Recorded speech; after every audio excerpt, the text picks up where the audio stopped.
Hi, it's Margaret from The Art of Dog, and I wanted to talk a little bit today about stress and anxiety.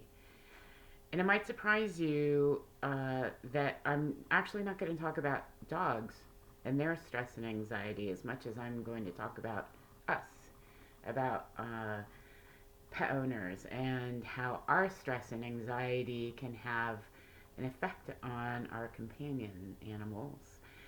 Um, it's February 2021, so we're a year into COVID-19 pandemic with lots of restrictions. I'm here in my studio that I had to close again due to numbers rising.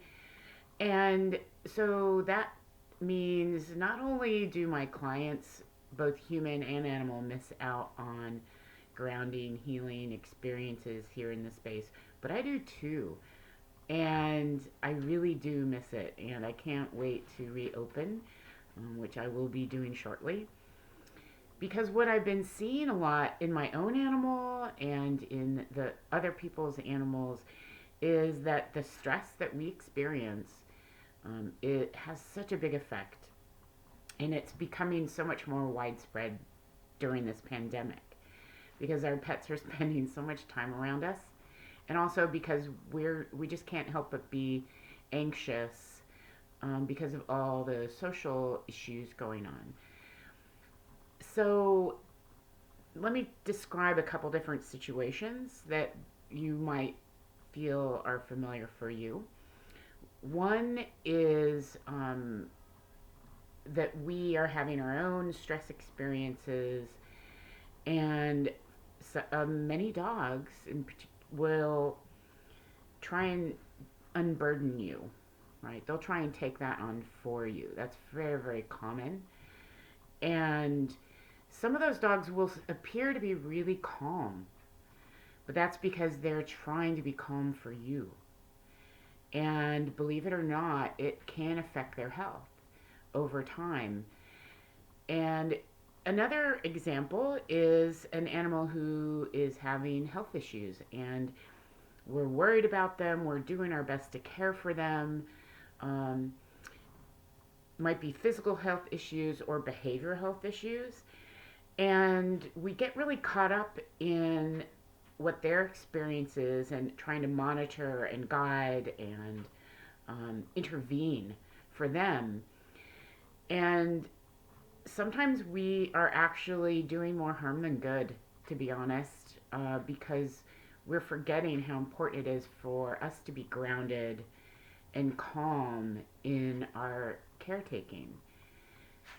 So sometimes I ask clients about themselves, or I'll make suggestions for them, and people are often resistant to that, or they're intellectually understanding what I'm saying, but having a hard time embodying that or really bringing that into their hearts and experiencing that.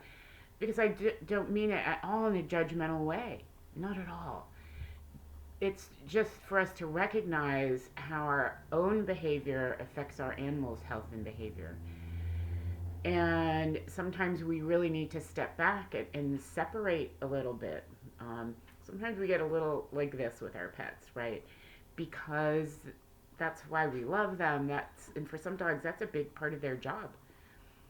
So we need to acknowledge our place in that relationship and understand that not only do we sometimes need to do healing work ourselves with flower essences and supportive herbs and sound healing, but also in the moment, we often need to remember how we're behaving.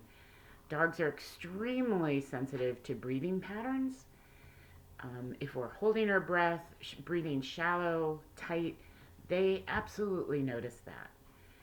The other thing is a really easy way to remind ourselves is to really feel the earth under your feet, to feel the earth coming up to meet you. Because the healing energy of the planet is always with you. We just need to remember to connect to that.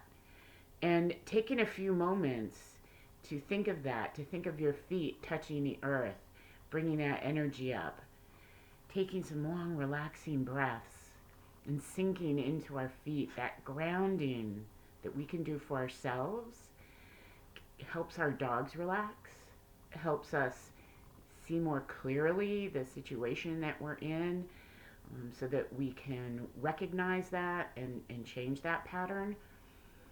And again, I will sometimes not just do flower essences for dogs, but also offer them to the dog owners, for this very reason. So never be afraid to take care of yourself if you're taking care of your animal and concerned about them. It's extremely important. I always joke that it's like the airlines when they say, put the oxygen mask over yourself, then put it over your child. If you feel that your animal is having health issues, anxiety, anything like that, take care of yourself. Use that flower essence for yourself. Use the sound healing for yourself. Listen to it. I can't tell you how amazing it is to see humans on the table getting sound healing and the animals also receiving that sound healing. And the reason why they're relaxing is because the person is relaxing. You need to ground and relax so that your dog can too. So this is just a Sunday morning reminder for myself and for all of you to breathe and ground and relax and be that presence for your pet. Have a good afternoon. Go outside and take a look at the beautiful world.